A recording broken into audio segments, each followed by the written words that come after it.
이스라엘 무술은 전 세계에서 배우러 오는 거 몰라? 크라브마가 라고 이름만 들어도 무섭지?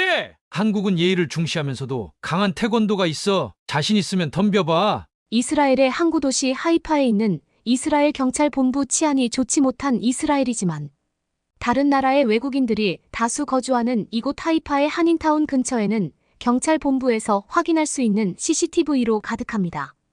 그런데 CCTV를 주시하던 이스라엘 경찰관이 급하게 다른 동료들을 불러 모으기 시작하는데요.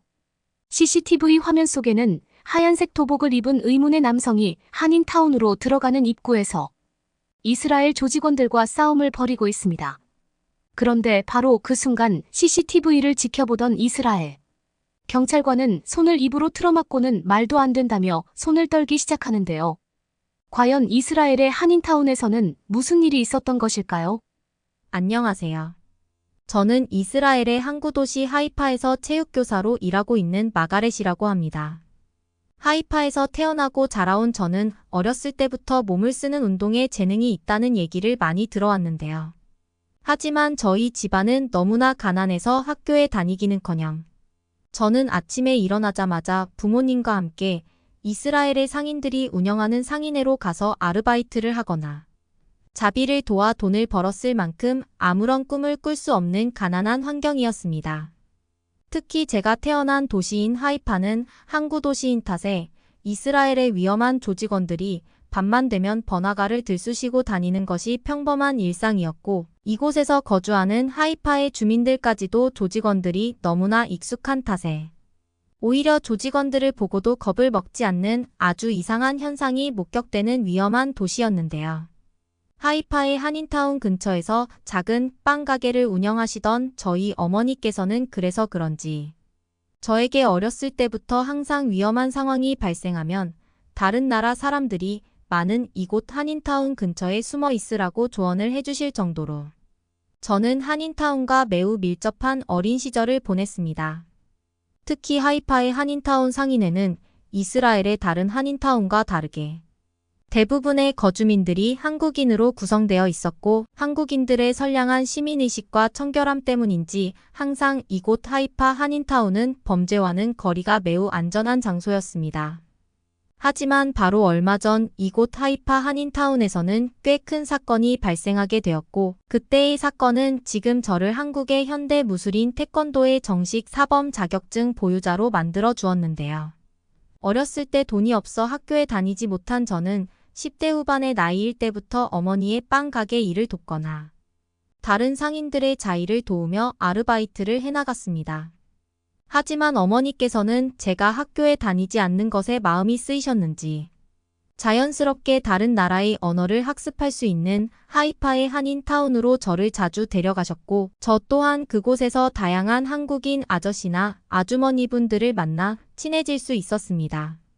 처음에는 저 또한 전혀 한국어를 하지 못했고 그분들도 이스라엘의 공식 언어인 아랍어를 능숙하게 하지는 못했지만 저와 한인타운의 한국인 분들은 점차 시간이 지날수록 서로 간의 언어를 배워나가며 친해지게 되었는데요. 어렸을 때부터 운동을 잘하는 재능을 아버지에게 물려받은 탓인지 저는 축구는 물론 야구와 농구, 심지어는 멀리뛰기까지 잘했을 정도로 운동신경에 재능이 있다는 소리를 들어왔었는데 이러한 저의 모습을 알게 되신 한인타운의 박씨 아저씨는 어느 날 저에게 함께 한국으로 가지 않겠냐면서 한국 여행 제안을 해주셨습니다. 박성근이라는 이름을 가진 하이파 한인타운의 총무를 담당하시던 박씨 아저씨는 나이와 다르게 엄청나게 키가 크고 체격이 듬직했고 또 무슨 특별한 운동을 하시는지 항상 하체 스트레칭을 하고 있었기 때문에 운동에 관심이 많았던 저는 그런 아저씨와 종종 대화를 나눌 수 있었는데요. 하지만 그래도 그렇지 학교조차 다니지 못했던 저에게 급작스러운 한국행은 너무나 부담스러운 것이 사실이었습니다. 하지만 성근 아저씨는 저에게 자신이 한국에서 작은 무술학원을 운영하고 있는데 이번에 잠깐 가족들 때문에 한국으로 들어갈 일이 생겼다면서 제가 아저씨의 무술학원을 구경하면 분명히 도움이 될 것이라며 함께 한국으로 가자면서 저를 계속 설득하시더군요. 한인타운의 한국인 분들과 친하게 지내고 있을 뿐 한국에 대해서는 전혀 몰랐던 저는 안 그래도 치안이 좋지 못하고 마음이 불편한 나라인 이스라엘에서 태어난 것이 큰 스트레스였는데, 이러한 상태에서 다른 나라를 가야 된다는 것은 저에게 엄청난 압박이었습니다. 그런데 성큰 아저씨의 한국행 제안 소식은 저희 어머니의 귀에도 들어가게 되었고, 어느 날 어머니께서는 저를 저녁 식사 시간에 부르시더니 성큰 아저씨와 함께 걱정 말고 의미 있는 한국 여행을 다녀오라면서 돈이 들어있는 작은 꾸러미를 주셨습니다. 어머니께서는 살면서 해외여행을 해볼 수 있는 기회가 많이 없을 텐데, 오히려 성큰 아저씨한테 너무나 고맙다면서 한국은 배울 것이 많은 선진국의 나라이니 더는 망설이지 말라는 말씀을 하셨어요. 없는 살림에 돈까지 건네주시는 어머니의 모습에 저는 마음이 흔들렸고, 결국 다음날 저는 성큰 아저씨를 찾아가 같이 한국으로 떠나자면서 저의 결심을 말씀드리게 되었습니다. 아저씨께서도 저에게 생각을 잘했다고 했고, 가서 맛있는 것도 먹고 자신이 보여주고 들려주고 싶은 것도 있으니 후회는 하지 않을 것이라면서 저에게 한국행 일정에 대해 상세히 가르쳐 주셨습니다. 그렇게 약 1개월 뒤 도착한 한국은 제가 지금껏 살아오던 이스라엘이라는 나라가 증오스럽게 느껴질 정도로 대단한 나라였는데요. 이제 막 20살의 나이였던 저에게 모든 것이 크고 아름다운 한국의 공항은 천국 그 자체였습니다. 특히나 제일 좋았던 점은 제가 이스라엘 사람이다 보니 특이한 피부색과 외모를 가지고 있어도 한국인들은 저에게 그 어떠한 편견의 눈빛도 보내지 않았다는 사실인데요. 실제로 제가 태어난 나라인 이스라엘에서는 같은 이스라엘 사람이라도 빈부 격차가 너무 심해서 입고 있는 옷만 보고서 사람을 차별하는 경우가 많은데, 왠지 모르게 이스라엘의 최상층 사람들보다 더욱 부자처럼 보이는 한국인들은 저에게 그 어떠한 차별도 보이지 않았습니다. 특히 이러한 점은 한국으로 들어가는 입국 심사를 할 때부터 너무나 저에게 크게 다가왔는데요. 하지만 한국인 직원분들은 그저 저에게 어떠한 목적으로 한국을 방문했는지 정도만 물을 뿐 강압적인 태도는 전혀 보이지 않으셨고, 그저 행복한 여행이 되길 바란다는 감사한 말까지 건네주시면서 저를 응원해 주셨습니다.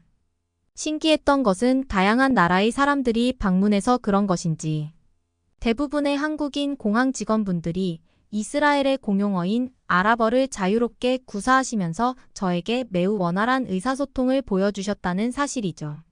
그렇게 매우 행복한 입국 심사를 마치고 저와 함께 한국으로 돌아오신 박 씨. 아저씨는 이번에 한국으로 저와 함께 온 것은 여행에 대한 목적이 아니었다는 말과 함께 자신의 무술학원을 먼저 방문하자며 저와 함께 택시를 타고는 곧바로 아저씨가 운영하시는 무술학원으로 향하게 되었습니다. 살면서 운동을 많이 하기는 했지만 정식으로 체육학원을 다녀본 경험이 없었던 저는 아저씨의 무술학원이 너무나 궁금했고, 특히 한국의 전통 무술이라는 말과 함께 인생에 도움이 될 것이라는 박씨 아저씨의 말은 제 궁금증을 더욱 크게 만들었습니다. 그런데 아저씨의 무술학원으로 도착해 문을 열고 들어간 순간 저는 너무 당황할 수밖에 없었습니다. 그곳에는 흰색의 도복을 입고 있는 저와 비슷한 나이의 한국인 친구들이 엄청난 발기술을 선보이며 공중훈련을 하고 있었기 때문인데요. 박씨 아저씨는 저에게 운동으로서의 재능을 펼치지 못한 것이 그동안 많이 안타까웠다면서 이곳에서 정식으로 태권도를 가르쳐 줄 테니 자신과 함께 이스라엘에서 태권도장을 운영해보자는 말씀을 해주셨습니다. 박씨 아저씨는 이미 한국에서 2곳이 넘는 정식 태권도장을 운영하고 계셨고, 가족들 때문에 이스라엘에 가게 된 것이었지만 이스라엘의 한인타운 근처의 한국 전통의 태권도장을 차려 이스라엘에서 태권도를 알리고 싶다는 간단한 목표를 말씀해 주시더군요. 자신과 이미 친한 한국인 제자분들을 이스라엘 태권도장으로 데려가는 것은 사실상 불가능하기 때문에 운동신경이 있었던 저를 눈여겨봤었다는 아저씨의 말씀에 저는 알 수 없는 행복한 감정을 느끼면서 최대한 아저씨를 돕고 싶은 마음이 생기게 되었습니다. 그런데 신기하게도 태권도를 정식으로 배워나갈수록 정신이 맑아지는 것은 물론 아주 짧은 시간이었지만 돌려차기 동작들을 곧장 해낼 수 있을 정도로 저는 어느 정도 태권도에 재능이 있었는데요.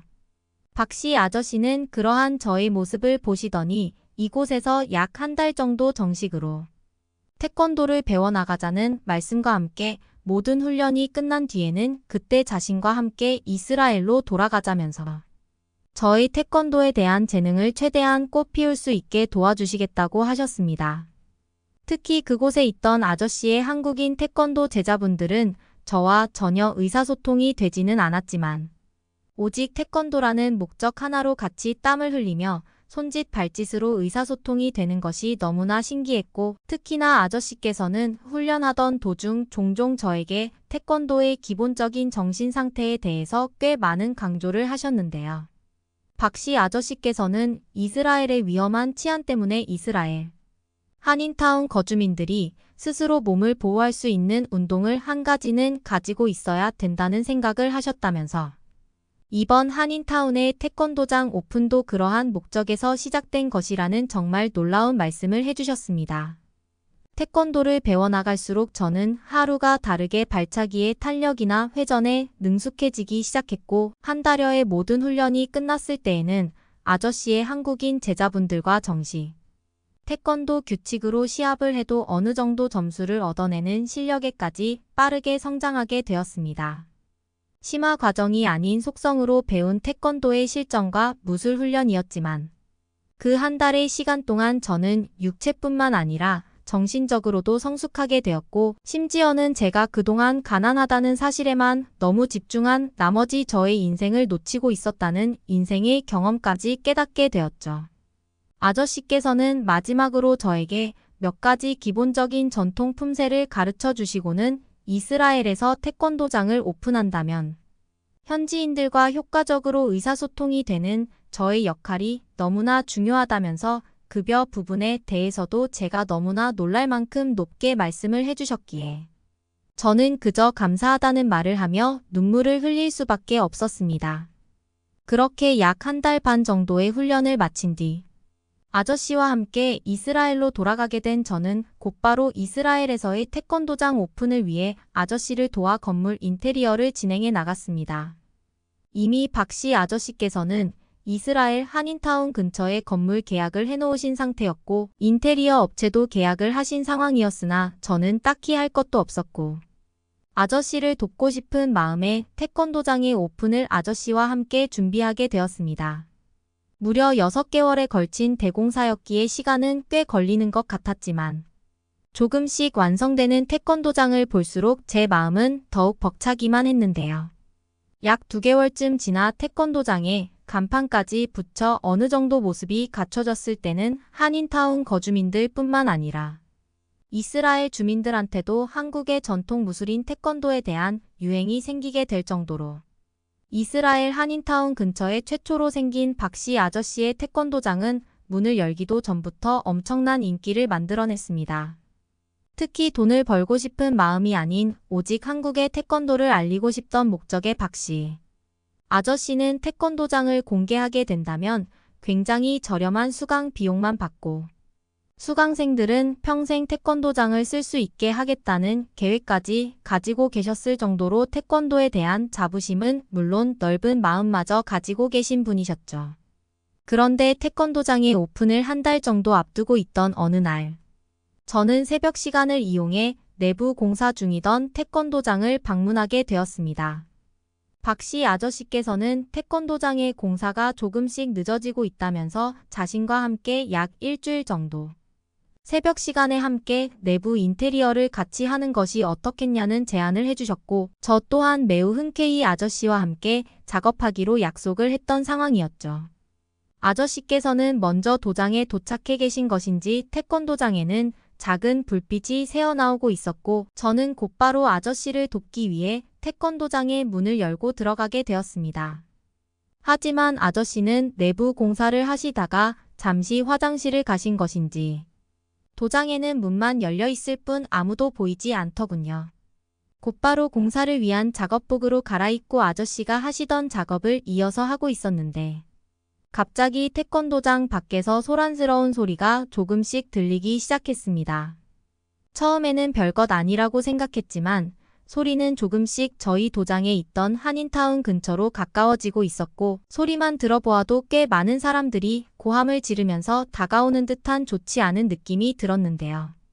혹시나 하는 마음에 창밖을 내다본 저는 아니나 다를까 이스라엘의 조직원으로 보이는 10여 명의 조직원 사람들은 물론 그들이 들고 있는 큰 가방을 통해 한인타운 사람들의 돈을 노리고 왔다는 것을 짐작할 수 있었습니다. 살면서 이러한 경험이 꽤 많았던 저는 곧바로 태권도장에 불을 끄고 사람이 없는 척 숨을 수밖에 없었습니다.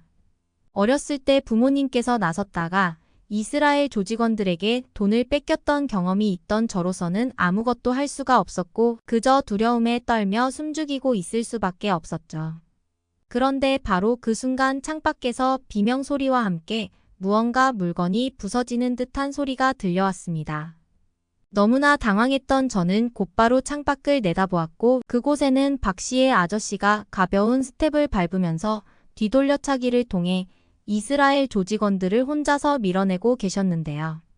다행스럽게도 조직원들은 위험한 무기를 가지고 있지 않은 맨몸 상태처럼 보였고 저는 박 씨의 아저씨가 시간을 벌어주시는 사이 경찰에게 신고를 하고 곧바로 아저씨에게 달려갔습니다. 이미 제가 확인을 했을 때에는 인원수가 많은 이스라엘 조직원들이 단 한 명의 박 씨 아저씨에게 겁을 먹고 접근하지 못하던 상태였고 제가 1층에 도착했을 때에는 약 17명의 이스라엘 조직원들이 바닥에 쓰러져 고통스러워하고 있었습니다. 제가 온 것을 확인한 아저씨께서는 곧바로 위험하다고 소리치시며 앞에 있던 조직원들과 발차기를 하며 싸움을 하셨고 저는 겁이 났지만 그동안 배운 태권도를 떠올리며 조직원들에게 타격은 주지 못해도 저에게 접근하지 못하게 위협은 할 수 있었는데요.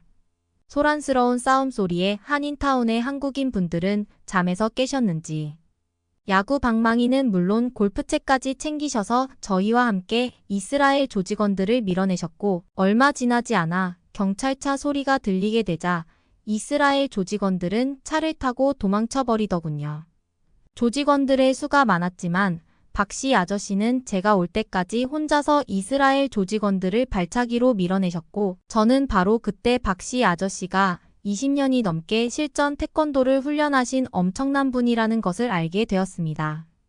저와 아저씨에게 달려오신 한인타운 한국인 분들은 그날 이후 사비를 꺼둬 이스라엘 한인타운 전체 지역에 CCTV를 설치하셨고 특히 한인타운의 입구에 있는 박 씨 아저씨의 태권도장을 이용해 항상 그곳에서 또 다른 조직원들이 오지는 않는지 경계를 하는 시스템까지 마련하게 되었죠. 그리고 그날의 사건은 한인타운 근처 이스라엘 거주민 지역까지 퍼지게 되었고 태권도의 힘이 실전에서도 얼마나 강한지 소문이 나게 되자 저와 아저씨의 태권도장은 밀려드는 수강 신청생들로 대박이 나게 되었습니다. 물론 돈을 위한 목적으로 태권도장을 열게 된 것은 아니었으나 박 씨 아저씨께서는 이번 기회에 확실히 한국의 태권도를 알려야겠다면서 밤낮 가리지 않고 열정적으로 이스라엘 학생들과 주민들에게 태권도를 가르쳐 주셨고 그렇게 한인타운 전체 지역에는 그날 이후 단 한 번도 이스라엘 조직원이 접근하지 않았습니다. 그리고 약 2년이라는 시간이 지난 지금 저는 이스라엘의 한 고등학교에서 학생들을 상대로 한국의 전통무술 태권도를 가르치고 있습니다. 자신의 몸을 지키기 위해서 다양한 무술이 있겠지만 올바른 정신을 단련하는 것에서는 태권도만한 무술이 없다는 것을 깨달은 저는 지금 태권도장을 열정적으로 운영하고 계시는 박 씨 아저씨의 정신을 본받아 이스라엘 학생들에게 학교 체육 수업을 통해 태권도를 가르치게 되었죠.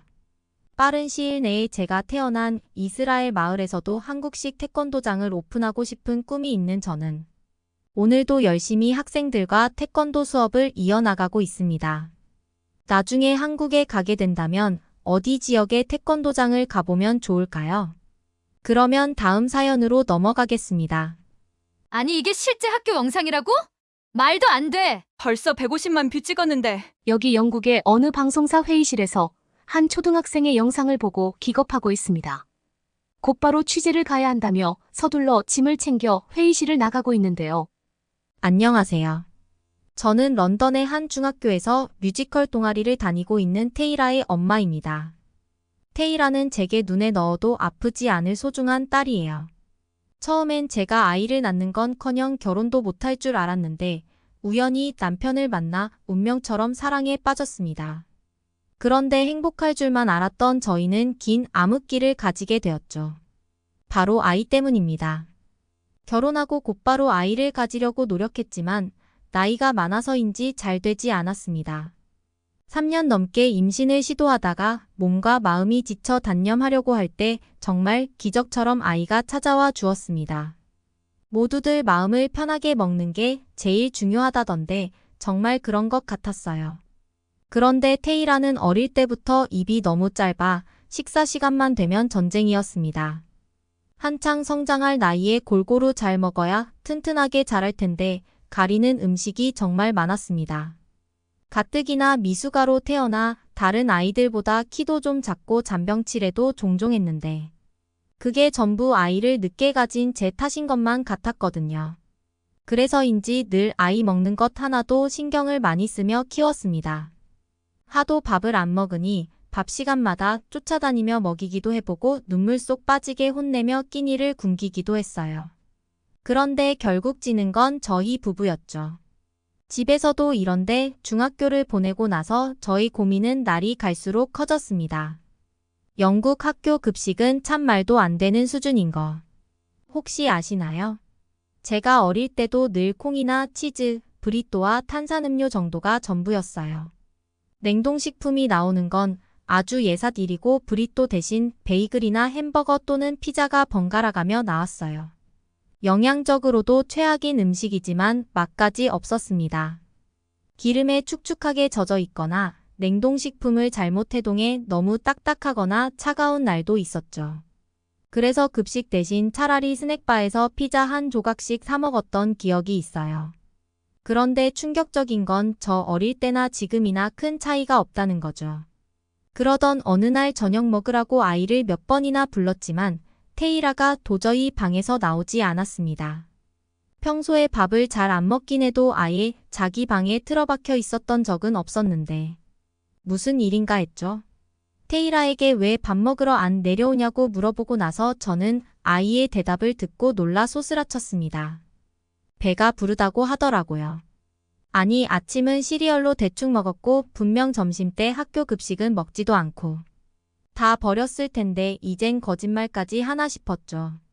그러자 테이라가 휴대폰을 꺼내어 사진을 보여줬어요. 오늘 방과 후 뮤지컬 연습할 때 지혜 엄마가 김밥을 싸줬다고 말이죠. 그래서 지혜는 처음 들어보는데 전학생이냐고 물어봤습니다. 테이라 말로는 지혜는 최근에 한국에서 전학 온 친구인데 뮤지컬 부에 들어 알게 되었고 노래도 잘하고 똑똑해서 애들이 다들 좋아한다고 했어요. 아니, 학교에 아이들 먹으라고 직접 음식을 해서 보내다니 저는 정말 충격이었어요. 그런 생각을 한 번도 해본 적이 없거든요. 게다가 뮤지컬 아이들이 20명은 거뜬히 넘는데 저렇게 많은 양을 손수 만들어 보냈다는 게 대단해 보였습니다. 아무튼 테이라는 그 김밥이 정말 맛있었다며 참기름이라는 게 겉에 발려져 있어 반짝거리는데 그게 고소한 맛을 내는 거라고 신기해 하더라고요. 그런데 테이라 반응이 정말 의아했습니다. 제가 한국 음식이 유행이기도 하고 워낙 몸에 좋은 음식이라고 하니 품절되는 걸 한참 기다려 마트에서 냉동김밥을 몇 번 사줘봤거든요. 그때도 그나마 다른 음식보다는 잘 먹고 맛있어 하긴 했지만 분명 이런 반응은 아니었죠. 테이라는 냉동김밥이랑 지혜 엄마가 직접 싸준 김밥은 차원이 다르다며 씹히는 밥알의 식감이 비교가 안 된다는 말을 하면서 엄마도 꼭 한번 먹어봤으면 좋겠다고 했어요. 그러곤 자기 배 한번 보라며 옷을 쑥 들어서 볼록하게 나와 있는 배를 통통 두드리더라고요. 그 말에 저는 그 엄마를 꼭 한번 만나고 싶은 마음이 들었어요. 음식 솜씨도 물론 훌륭하지만 자기 시간과 정성을 들여 다른 집 아이들까지 저렇게 챙기는 엄마는 난생 처음 보거든요. 영국 엄마들과는 차원이 달랐어요. 얘기만 들어도 참 좋은 사람일 거란 생각이 들었습니다.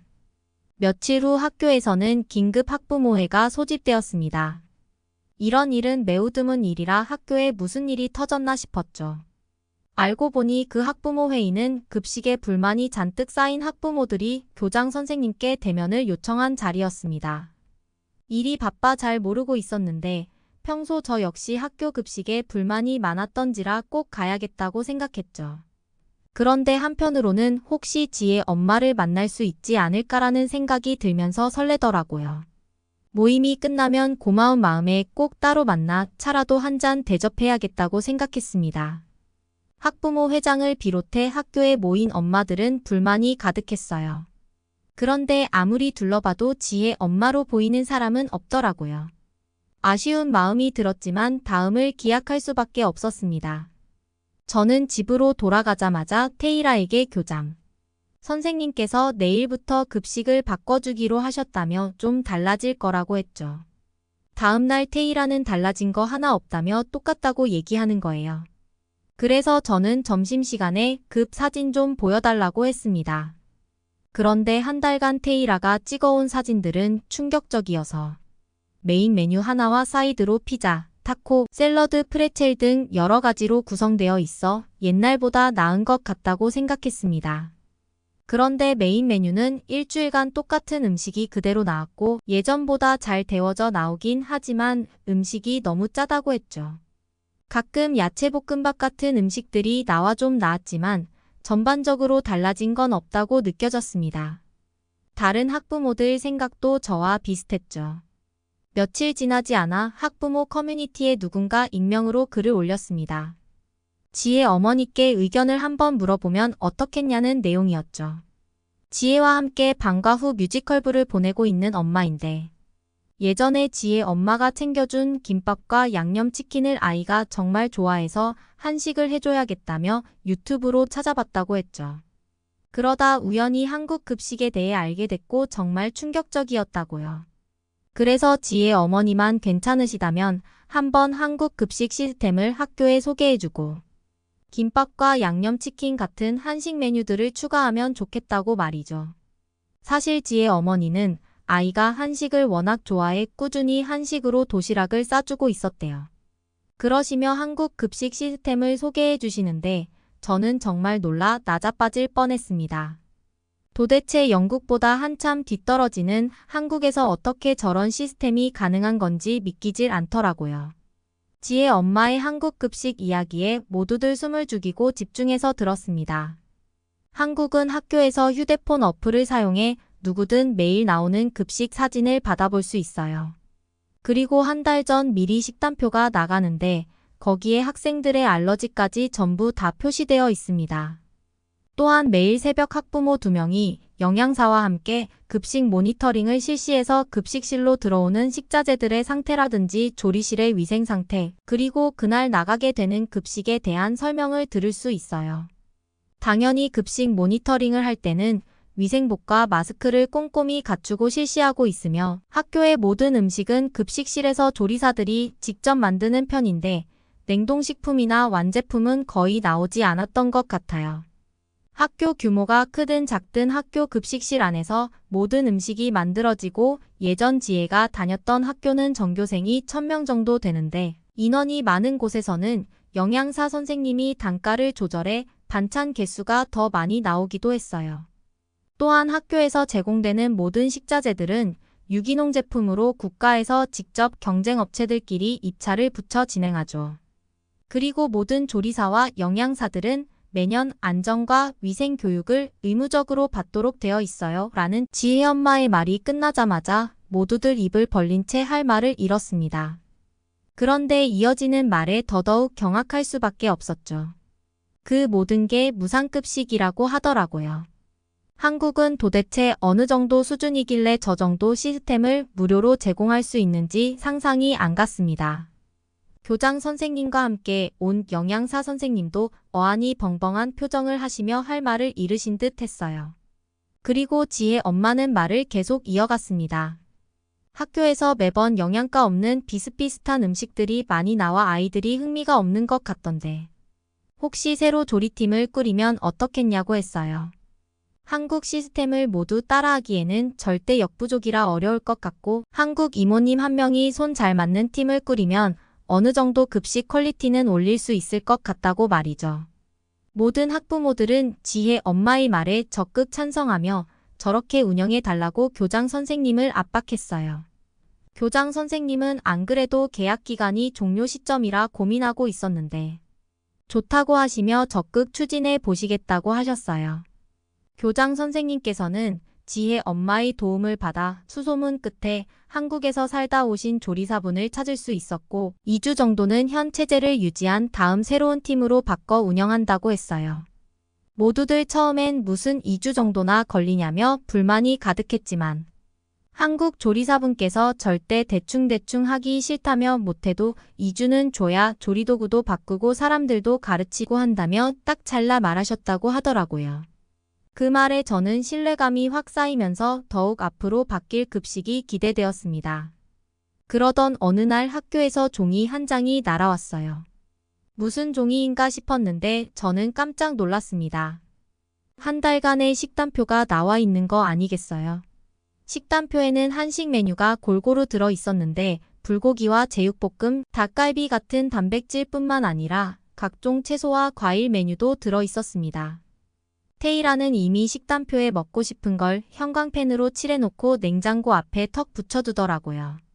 지혜한테 한국 메뉴를 물어봤다며 빨리 전화리 왔으면 좋겠다고 하면서 말이죠. 그리고 그날 한국 조리사분이 이끄는 조리팀에 대한 아이들의 반응은 말 그대로 대박이었습니다. 그날부터는 매일 10시쯤 오늘 나가는 메뉴에 대한 급식 사진을 받아볼 수 있었는데 놀랍게도 조금씩 스타일을 바꿔 영국 아이들이 적응하기 쉽게 해주셨더라고요. 처음부터 낯선 한국 음식을 먹게 되면 불편할 수 있으니 아이들이 친숙하게 적응할 수 있도록 튀김 요리부터 시작해서 점점 무침이나 찜 요리 스타일로 넘어가 주셨어요. 한국 아주머니의 센스를 느낄 수 있었죠. 아이들 건강을 위해 단백질이 잔뜩 들어간 식단은 물론 두부나 가지를 이용해 탕수육을 만들기도 하고 직접 레몬 시럽을 만들어 건강한 소스를 만들어 주시기도 했어요. 그전엔 고칼로리의 소스들만 잔뜩 먹고 케첩도 토마토니 야채라고 봐야 되나 싶을 식단이었던 적이 있었는데 건강한 식단이라 학부모들의 마음을 사로잡은 것은 물론 아이들도 대만족이었죠. 테이라는 밥을 빨리 먹어야 다시 한 번 더 받아서 먹을 수 있다며 늦게 가면 반찬이 안 남아서 마음이 급하다는 말까지 하더라고요. 늘 잔반 남기고 놀러 나가기 바빴던 애들이 이제 얼른 먹고 한 번 더 받는 일까지 생기다니 정말 감사한 일이었어요. 바뀐 조리팀에서 하나하나 정성스레 아이들 식사를 준비해 주시는 것 같아 감사한 마음이 절로 들었습니다. 그러던 어느 날 집에 있던 테이라가 갑자기 소리를 꽥 질렀습니다. 아이에게 큰 일이 생겼나 걱정되는 마음에 얼른 테이라의 방으로 올라갔죠. 아이는 휴대폰을 보며 경악을 했던 거였어요. 테이라는 얼마 전 급식에 나온 양념치킨이 정말 맛있어서 치킨을 더 먹으려 아이들이 허겁지겁 줄을 서는 영상을 유튜브에 올렸는데 그게 대박이 났다지 뭐예요? 저는 고작 몇 명 본 거 가지고 아이가 호들갑 떤다고 생각했지만 조회수는 이미 50만을 넘어가고 있었습니다. 댓글과 좋아요가 어마어마하게 달렸어요. 댓글에는 어느 학교냐며 저 학교에 다니고 싶다. 양념치킨 진짜 맛있는지 궁금하다. 어떤 맛인지 알려달라. 저 학교에 다녔으면 난 아마 돼지가 됐을 거다. 우리 아이 학교도 이렇게 해주면 좋겠다 등등 테이라의 또래 아이들부터 어른들까지 한국식 급식에 감탄하고 있었습니다. 그러다 조회수가 100만을 찍었을 때 테이라 메일로 공영 방송사에서 연락이 왔습니다. 영상을 정말 잘 봤다며 학교로 취재를 갈 수 있겠냐는 내용이었죠. 저는 정말 자랑스러운 마음이 들기도 하고 기쁜 마음에 교장 선생님께 알려드렸더니 교장 선생님께서는 흔쾌히 허락하셨어요. 사실 한국식 스타일로 바꾸고 나서 좋은 점이 굉장히 많았거든요. 처음엔 제한적인 메뉴만 한식으로 도입하기로 했지만 이제 오히려 햄버거나 파스타가 나오는 날이 더 드물어요. 학교 구성원 모두 한식을 더 좋아하기 때문이죠. 게다가 음식이 달라지고 나서부터 아이들이 눈에 띄게 변했습니다. 건강한 식단으로 바꾸고 나서부터 오후 수업의 집중력이 눈에 띄게 좋아졌다는 선생님들의 감탄과 더불어 과체중이나 비만이었던 아이들의 몸무게도 조금씩 줄어들고 있었거든요. 방송사에서는 테이라와 저를 인터뷰하고 달라진 급식에 대한 반응들을 촬영해 갔습니다. 그러고 지혜와 지혜 엄마도 같이 인터뷰를 했죠. 저는 지혜 엄마에게 이 모든 게 다 지혜 엄마 덕분이라며 정말 고맙다는 말을 전했어요. 덕분에 우리 학교 아이들이 모두 맛있고 건강한 식단을 먹을 수 있게 되었다고 말이죠. 그리고 언제 한번 맛있는 김밥과 양념치킨 만드는 방법을 알려줄 수 있겠냐고 물어봤어요. 제가 유튜브로 아무리 따라해도 지혜 엄마 맛이 안 난다며 늘 테이라에게 퇴짜를 맞았거든요. 지혜 엄마는 유쾌하게 웃으시며 언제든지 가능하다고 하시며 편하게 연락달라고 했습니다. 그 이후로는 테이라가 해달라고 하는 음식들을 집에서 만들어주기도 하고 저희 집 저녁 시간은 늘 웃음꽃이 피었습니다. 예전 같았으면 상상할 수도 없는 일이었죠. 그러던 어느 날 남편이 이번 휴가에 한번 한국에 직접 가서 한식도 먹어보고 여행하는 거 어떨까 제안했어요. 저는 왜 그 생각을 못했나 싶어 정말 좋은 생각이라며 찬성했고 테이라도 너무 좋아했죠. 테이라는 동네 막내 친구들에게 한국 가서 더 맛있는 거 많이 먹고 올 거라고 자랑하고 다니며 지혜에게 한국 음식 중에 꼭 먹어야 할 걸 알려달라며 휴대폰 가득 음식을 적어오기도 했어요. 저도 남편과 함께 어떤 음식을 먹어봐야 할까 매일 유튜브를 달고 살았죠. 남편은 부대찌개가 먹어보고 싶다고 했어요. 영국에서는 스팸을 입에도 안 대는 남편이 부대찌개가 궁금하다니 의아했죠. 남편은 그런 스팸이라도 한국 양념이 들어가면 다를 것 같다며 비주얼이 너무 특이하고 거기에 라면사리랑 떡 사이를 꼭 넣어 먹어보고 싶다고 하더라고요. 테이라는 지혜가 돼지갈비를 알려줬는데 달달한 맛은 물론이고 직접 식당에서 구워 먹을 수 있어서 재미있을 것 같다며 꼭 가자고 얘기했죠. 사진을 찾아봤더니 좀 거뭇거뭇한 색깔이라 이게 맛있을까 의아했어요. 그렇지만 입 짧은 우리 애가 저렇게 반짝반짝한 눈으로 설명하는데 뭔들 다 사주고 싶었어요. 그리고 저는 쌈밥을 한번 먹어보고 싶었습니다. 지혜 엄마에게 한식을 배우기도 하고 테이라가 급식에서 맛있어 한 음식들을 검색해 보면서 쌈밥을 알게 되었거든요. 야채를 굉장히 많이 먹을 수 있을 것 같아서 건강과 다이어트를 둘 다 챙길 수 있는 음식인 듯 했죠. 한국 사람들은 김밥이든 쌈밥이든 밥을 어디에 싸먹는 걸 굉장히 좋아하는 것 같다는 생각도 했습니다.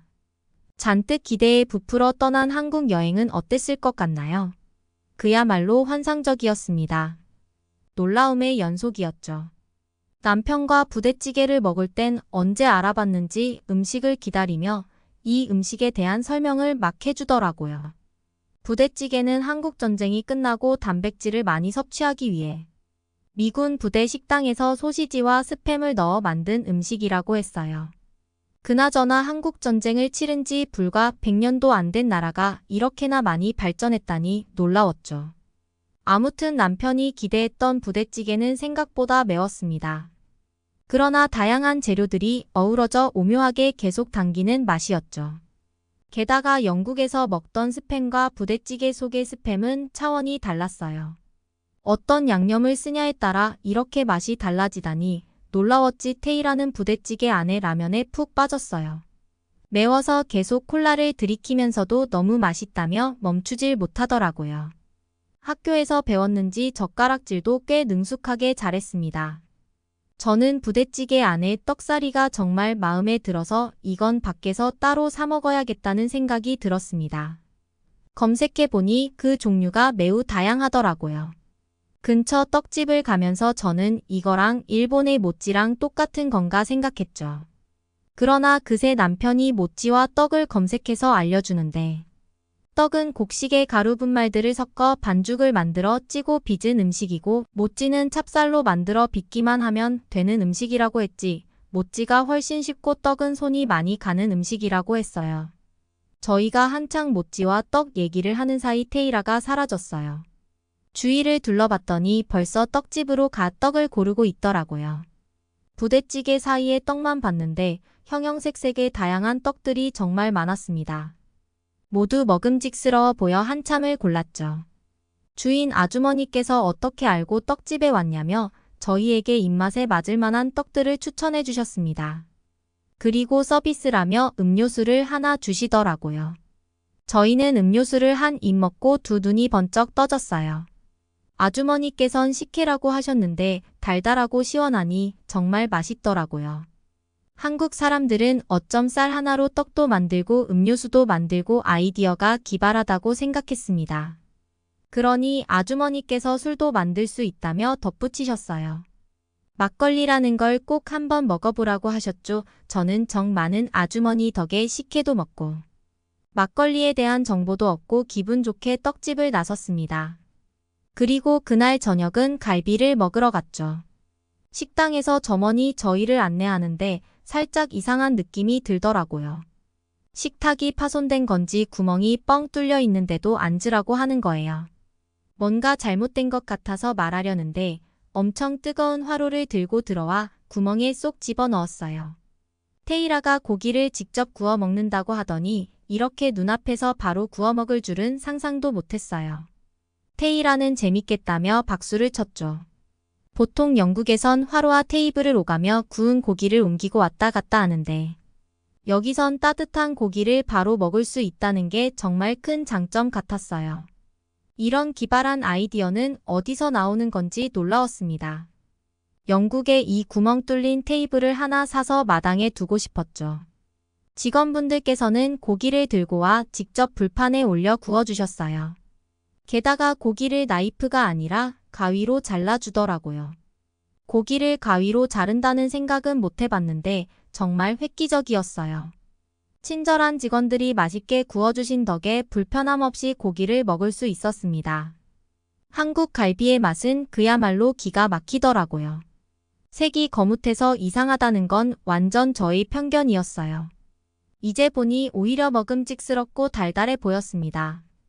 영국에선 주로 고기를 구운 다음 양념을 발라 먹거나 찍어 먹는 편인데 이런 식으로 양념을 먼저 하고 불판에 굽는 것도 참 맛있다는 생각을 했습니다.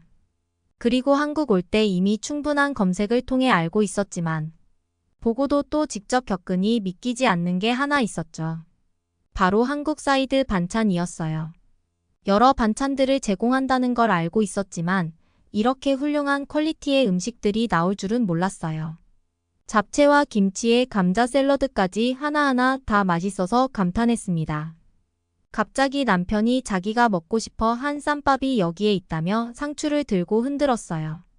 딱 제가 봤던 비주얼인데 고깃집에서도 쌈밥을 먹을 수 있었더라고요.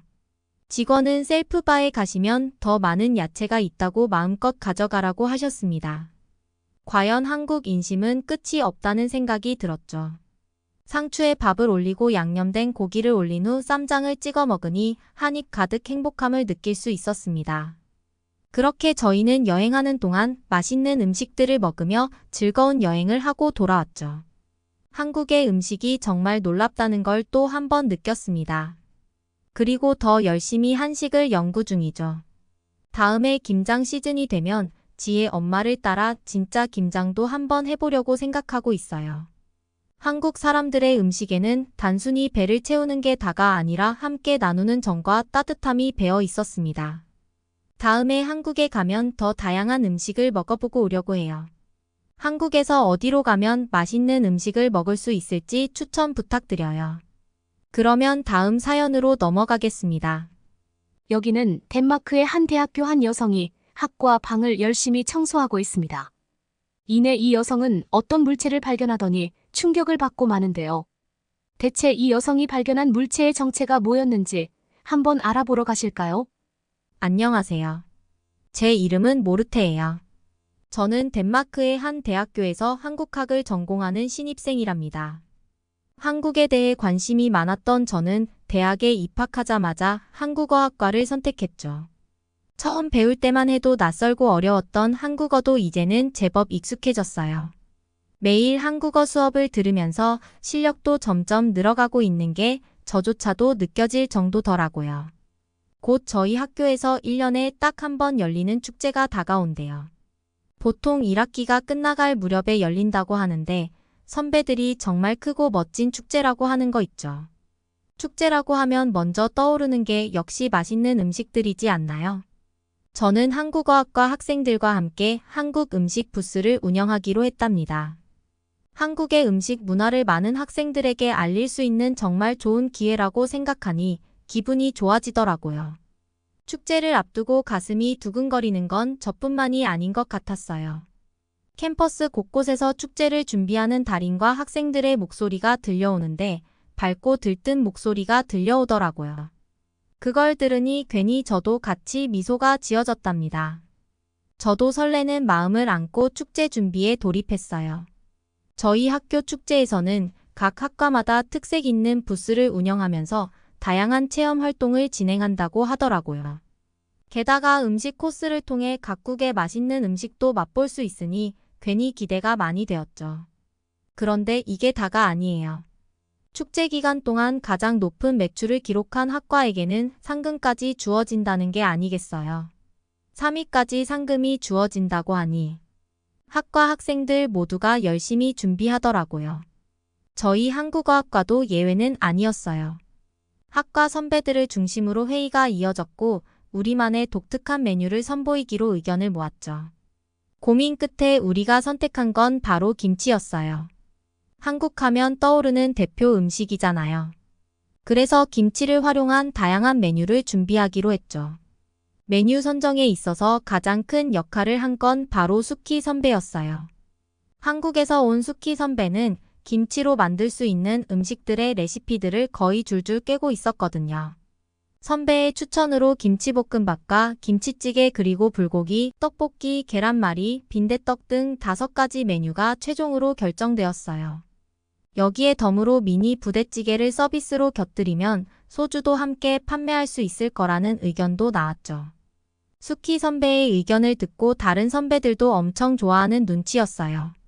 오죽하면 수키 선배가 말을 하자마자 다른 의견 없이 바로 그 의견대로 하자고 할 정도였으니까요. 선배 덕분에 저희 한국어학과 학생들은 축제 당일을 위해 만반의 준비를 할 수 있었답니다. 좋은 성과를 내서 꼭 1등을 차지하고 싶다는 욕심이 마구 들었어요. 축제 준비를 하면서 문득 궁금증이 생기더라고요. 선배는 한국인인데 어쩌다가 덴마크까지 와서 한국어학을 공부하게 된 건지 말이에요. 아무래도 한국인은 한국에 대해서 잘 알 텐데 왜 덴마크까지 와서 한국에 대해 배우는 거지 싶었죠. 마침 휴식 시간에 수키 선배가 옆자리에 있어 자연스럽게 물어봤답니다.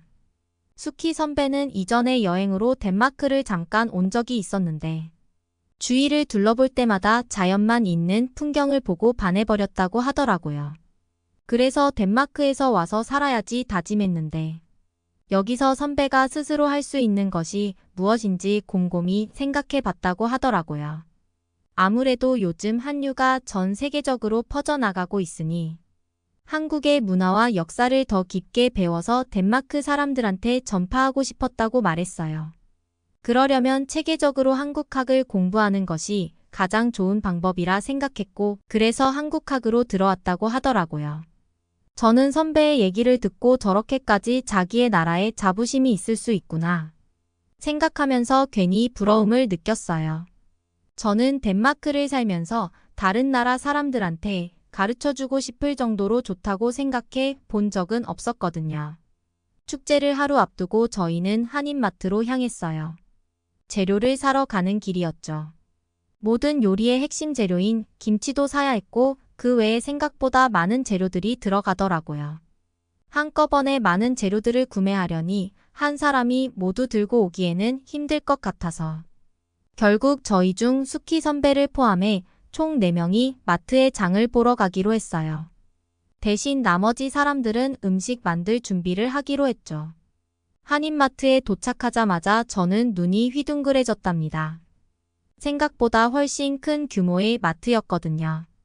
아무리 한국어학을 전공하고 있다고는 하지만 한인마트를 와볼 생각까지는 못했거든요. 진열 때마다 한국에서 직수입한 식재료들이 넘쳐났고 저 멀리 냉장 코너에는 생각한 것보다 많은 재료들이 있어 저는 보기만 해도 어떤 걸 사야 할지 전혀 모르겠더라고요. 이것저것 신기한 눈으로 구경하다가 문득 떠오른 게 있었어요. 바로 불닭볶음면이었죠. 이전부터 한국에서 엄청 유명하다는 라면이라고 듣기는 했는데 한 번도 직접 본 적은 없었거든요. 매운맛으로 소문난 불닭볶음면을 덴마크에서 먹어볼 기회는 흔치 않긴 했지만 여기 한인마트에 있을 것 같았죠. 제가 라면 코너를 샅샅이 뒤지고 있는데 선배가 다가와서는 제가 뭘 찾는지 물어보는 거 아니겠어요. 수키 선배에게 소심하게 불닭볶음면을 사고 싶다고 말을 했어요. 선배는 그 말을 듣더니 제가 귀엽다고 피식 웃으시더니 능숙하게 불닭볶음면을 바로 찾아주시더라고요. 그러면서 불닭볶음면은 굉장히 매운 편이라 치즈와 함께 먹으면 좋다며 치즈도 함께 담아주시는 거 아니겠어요? 처음 먹는 라면인데 꿀팁까지 얻어가서 너무 기분이 좋았죠. 마트 구경도 하고 필요한 재료도 잔뜩 구매하고 나서 학교로 돌아가서 저희 부스 안에다가 사온 재료를 모두 내려놓았어요. 드디어 축제 당일 축제 때 팔아야 할 음식들을 준비하기 위해 이른 아침부터 학교에 모였죠. 그런데 부스 안에 모여있는 학과 친구들과 선배들의 얼굴이 당황한 채로 웅성거리고 있더라고요. 저는 무슨 일이 있나 보다라는 느낌이 확 들어서 뛰어서 선배들한테 갔죠. 알고 보니 저희가 요리하면서 가장 많이 사용할 재료인 김치가 없어져 버렸다는 게 아니겠어요. 믿을 수가 없었어요. 그 많은 김치가 한 포기도 남김없이 없어졌다는 거 있죠. 그 양이 만만치 않았던 걸 생각하면 절대 실수로 잃어버린 게 아니었어요. 분명 누군가가 고의로 훔쳐간 게 틀림없어 보였어요. 왜 이런 짓을 한 건지 이해가 가지 않았죠. 저를 포함해서 다른 선배들 모두 의심이 가는 곳이 한 군데 있다고 임모아 말했어요. 다름 아닌 중국학과였죠. 평소에 중국학과 학생들은 우리 한국어학과를 보면 코웃음을 치며 무시하는 태도를 보였거든요. 얼마 전에는 저희 과에서 김치찌개와 김치볶음밥을 만들 거라고 하니까 중국학과 학생 하나가 억지를 부리는 거예요. 김치는 중국 음식인 파오차이를 훔쳐간 거라면서 김치 요리를 팔면 중국을 표절한 거라고 우기더군요. 말도 안 되는 주장이었지만 그런 모욕을 당한 뒤로 중국 학과에 대한 반감이 커질 수밖에 없었어요. 이번에 김치가 사라진 것도 그 학생이 주도했을 것이라고 저희는 확신했죠. 하지만 증거가 없으니 섣불리 행동할 순 없었어요. 더군다나 지금은 김치부터 어떻게든 구해와야 할 상황이었고요. 시계를 보니 축제 시작 시간이 얼마 남지 않은 거 아니겠어요. 김치 없이는 절대 부스를 열 수 없으니 서둘러 한인마트에 다시 가봤어요. 그런데 저희가 어제 축제 때문에 김치를 싹 쓸어와서 재고가 하나도 없다는 거예요. 직원에게 물어보니 오후나 다음 날에나 입고될 거라고 했죠. 이미 부스 오픈 시간은 얼마 남지 않았고 주변에 다른 한인마트도 없어 도무지 방법이 없어 보였어요. 모두들 넛이 나간 상태로 멍 때리고 있었죠. 그때 수키 선배가 말을 했어요. 김치를 구해오겠다며 어디론가 택시를 잡더니 혼자 사라졌죠. 저희가 도대체 이렇게 급한 상황에서 어디 가냐고 붙잡았지만 오히려 선배는 학교로 돌아가서 다른 사람들을 도와서 음식을 팔 준비를 마무리하라고 했답니다. 그렇게 20분쯤 지났을까요? 저는 깜짝 놀랄 수밖에 없었어요. 수키 선배가 두 손 가득 뭔가를 많이 가져온 거 있죠. 알고 보니 수키 선배가 아버지께서는 한 식당을 운영하신다고 말을 해줬어요. 선배가 집에 전화를 걸어 아버지께 사정사정 부탁을 했는데 흔쾌히 김치를 내어줬다고 하시더라고요. 선배 덕분에 한국어학과 부스는 예정대로 문을 열 수 있게 되었답니다. 축제가 시작되자 많은 사람들이 저희 한국어학과 부스로 몰려들었어요. 한국 음식에 대한 관심이 이렇게 뜨거울 줄은 상상도 못했죠. 개장 직후부터 긴 줄이 이어졌고 이와 다르게 중국학과 부스 앞에는 사람은커녕 파리만 날리고 있더라고요. 그걸 보고 꽂히다고 생각했어요. 주문이 밀려오니 정신이 없었지만 저희는 힘을 내서 맛있는 음식들을 준비했죠. 김치찌개는 뚝배기에 지글지글 끓고 있었고 불고기는 불판 위에서 노릇노릇하게 구워지고 있었어요. 그 중에서도 단연 인기였던 건 한라산 김치볶음밥이었어요. 한라산 모양을 본떠 만든 독특한 비주얼 덕분이었죠. 김치 볶음밥으로 산을 만들고 정상에는 하얀 치즈를 올려 백록담을 형상화했죠. 거기다가 김치볶음밥 밑에는 계란지단으로 깔아놓으니 사람들이 많이 매워하지 않고 맛있게 먹더라고요. 손님들은 모두 감탄하며 사진을 찍고 SNS에 올려준 덕분에 그걸 먹으러 손님들이 많이 찾아왔죠. 바쁘게 주문을 받던 중에 반가운 손님이 찾아왔어요. 로봇공학과의 김 교수님이셨죠. 젊고 잘생긴 한국인 김 교수님은 여학생들 사이에서 인기가 정말 많았답니다. 교수님께서는 지인 교수님들과 함께 축제장을 둘러보다 저희 부스에 들르셨어요.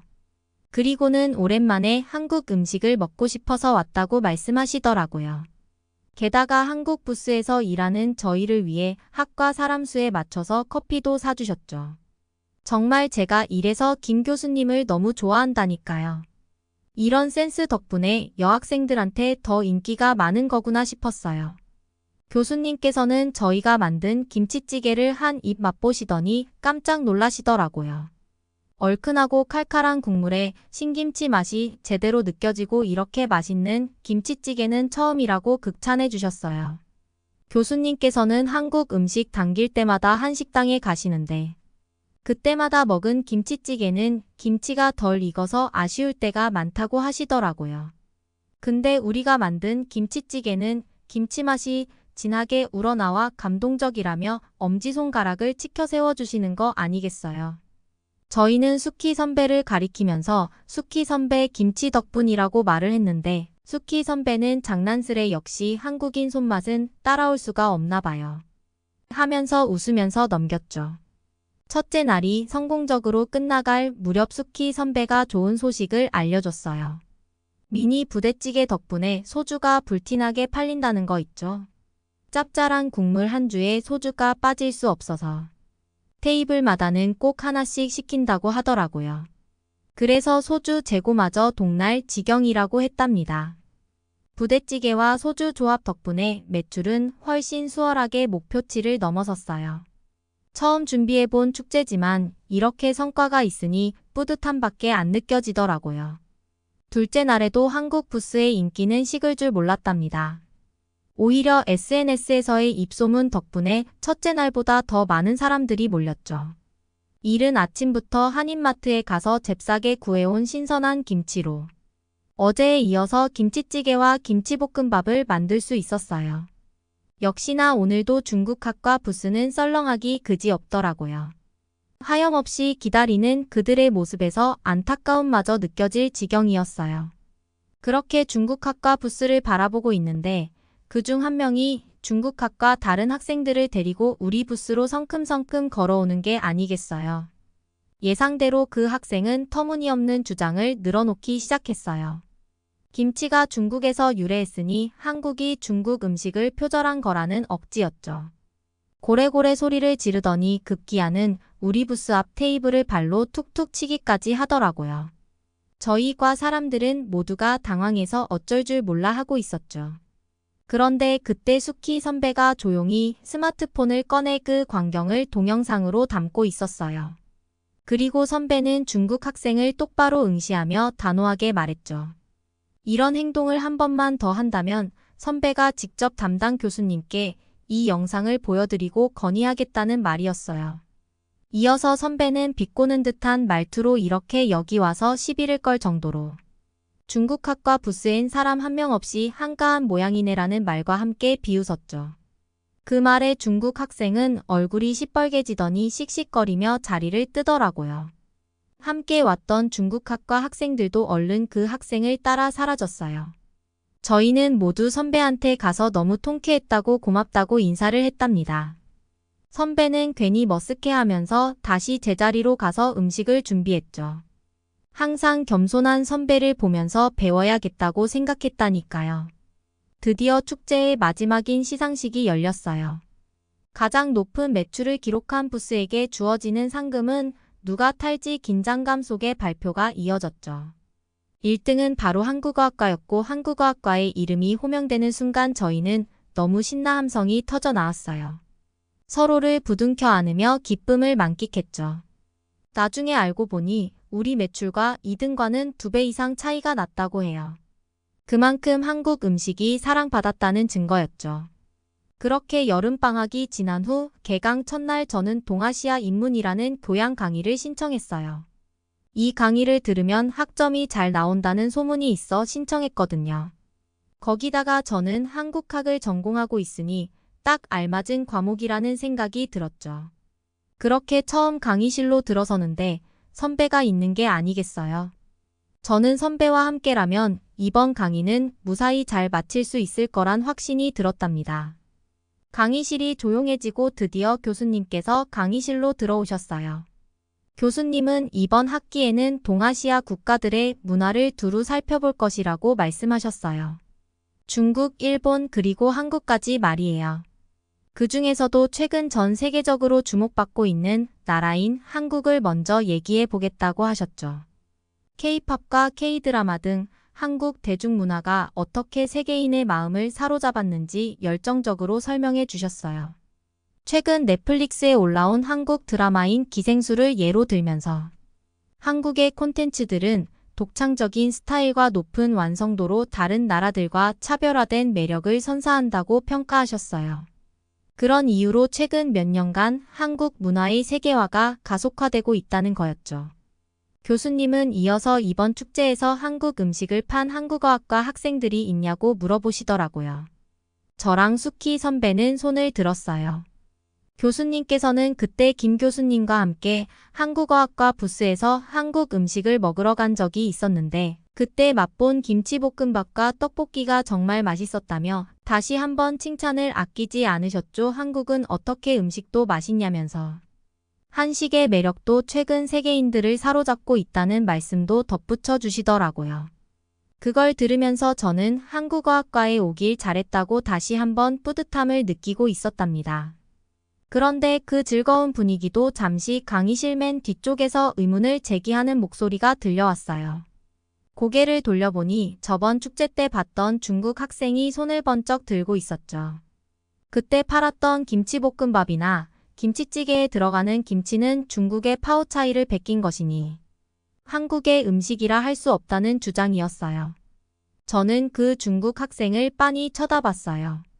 어디서 많이 봤나 했더니 축제 때 우리 부스에 찾아와 테이블을 발로 차면서 행패를 부리던 바로 그 학생이었죠. 진짜 저는 그걸 보면서 저 사람은 질리지도 않나 생각이 들었다니까요. 도대체 똑같은 소리를 몇 번이나 하는 건지 이해가 되지 않았어요. 이제는 귀에 딱지가 앉을 지경이었다니까요. 순간 강의실이 술렁였죠. 교수님마저 잠시 당황한 기색이 역력했어요. 교수님은 학생에게 김치가 중국 음식이라는 근거를 대보라고 하셨지만 그 학생은 명확한 답변을 내놓지 못했어요. 대신 뜬금없이 다른 대답을 하면서 목소리를 높였죠. 중국에 비하면 한국은 국토도 코딱지만 하고 군사력도 약하기 때문에 한국 따위는 중국 군사들이 콧바람만 불더라도 날아갈 정도로 약하다는 주장이었어요. 그러면서 어딜 감히 한국 따위가 위대한 사자와 같은 대국의 문화를 베껴갈 수 있냐면서 우기는 거 있죠. 그제서야 교수님도 더는 가만히 있을 수 없으셨는지 중국 학생의 오만함을 꾸짖기 시작하셨어요. 우선 나라의 크기가 군사력과 문화의 우수성과는 전혀 무관하다고 일축하셨죠. 오히려 한국은 작은 나라이기에 더욱 빛나는 문화를 향한 열정과 창의성이 돋보인다고 평가하셨어요. 나아가 최근 한국은 자체 무기 개발에서도 눈부신 성과를 내고 있다는 사실을 언급하셨죠. 한국은 무기를 만들어서 수출하는 비율이 중국보다 월등히 높아지기 시작했고 단순히 미국 무기에만 의존하기보다는 자체적으로 전투기를 만들 뿐만 아니라 전투기에 타우러스 미사일을 기반으로 만든 청룡 미사일까지 장착할 계획이라고 설명하셨답니다. 청룡 미사일까지 장착하면 중국이라도 무시할 수 없는 전투기가 될 거라고 교수님께서는 설명해 주시더라고요. 교수님의 설명을 듣다 보니 왜 한국이 작지만 강한 나라인지 알 수 있었답니다. 그 말씀을 들으니 절로 가슴이 뿌듯해졌죠. 교수님은 이어서 중국 학생이 중국을 사자에 비유했다는 부분에 대해서는 인정하셨어요. 이 얘기를 듣자 중국 학생의 표정이 좋아지는 게 보였죠. 그때 얼마나 재수 없었는지 몰라요. 하지만 교수님은 이내 충격적인 말씀을 하시기 시작하셨답니다. 바로 중국이 사자가 맞긴 하지만 아기 사자에 불과하다는 말씀이었어요. 그에 비해 한국은 온몸이 가시털로 덮여 있는 고슴도치가 동물인 호저라는 동물에 비유할 수 있다고 말씀하시는 거 있죠. 호저는 분명히 사자를 이길 수 없는 동물이지만 호저가 가지고 있는 가시는 사자의 살에 박히면 사자를 죽일 정도의 위력을 갖고 있다고 하시더라고요. 이어서 교수님은 아기 사자들은 호조의 강력함을 모른 채 사냥하려고 하다가 죽는 경우도 있는데 정확히 한국과 중국의 관계라는 설명을 해주셨어요. 무모한 도발은 자칫 큰 대가를 치를 수 있음을 깨달아야 한다고 말씀하셨죠. 중국 학생은 얼굴은 새빨갛게 달아올라 있었고 이를 꽉 깨물며 씩씩거렸죠. 그리곤 가방을 낚아채더니 문을 박차고 나갔어요. 그날 이후로 강의실에서 그 중국 학생의 모습은 볼 수 없었답니다. 아무도 그 학생이 어떻게 됐는지 언급하지 않았고 관심을 가지지도 않는 것 같았죠. 추후 그 학생에 대한 소문은 들을 수 있었어요. 축제가 끝난 후 중국 학과 학생들이 쓰는 과방에서 청소 아주머니가 청소하고 있는데 김치가 썩어 있는 채로 발견되었다고 하는 거 아니겠어요. 그 소문을 들은 수키 선배는 중국 학과 게시판에 장문의 글을 남겨놨다고 했죠. 축제 때의 난동을 피운 중국 학생의 모습. 동영상을 포함해서 김치가 왜 그렇게 중국 학과에 썩어가고 있는지 말이에요. 그렇게 올라간 글은 순식간에 학교 내에서 화제가 되었어요. 선배는 학교로부터 철저한 조사를 통해 김치 절도범을 밝혀내겠다는 메일을 받았다고 했죠. 그렇게 밝혀진 범인은 다름 아닌 문제의 그 중국 학생이었어요. 그뿐만 아니라 더 놀라웠던 건 한국어학과뿐만 아니라 다른 학과에서도 줄줄이 고발 글이 올라오더라고요. 모두 그 학생에 대한 징계를 요구하는 내용들이었어요. 결국 학교 측은 중국 학생에 대해 한 학기 정학이라는 징계를 내렸답니다. 얼마나 속이 시원했는지 몰라요. 그렇게 저와 선배는 함께 축제도 준비하고 교양 과목도 같이 들으면서 여러 가지 일들을 겪다 보니 금방 친해질 수 있었어요. 그래서 이번 방학에 선배와 함께 한국에 같이 놀러 가기로 했는데 어디로 데려가 달라고 하면 좋을까요? 여러분은 어떻게 보셨나요? 응원과 격려의 한마디씩을 댓글로 남겨주시기 바랍니다. 사연자분들께 전달해드리겠습니다. 실제 사연 제보를 받고 있습니다. 채택되신 분께는 작은 선물도 보내드리고 있습니다. 저희의 사연이 여러분의 하루에 작은 힘이 될 수 있었으면 좋겠습니다. 감동적인 사연을 주변 분들과 이야기 나눠보세요. 더욱더 좋은 영상으로 다시 찾아뵙겠습니다.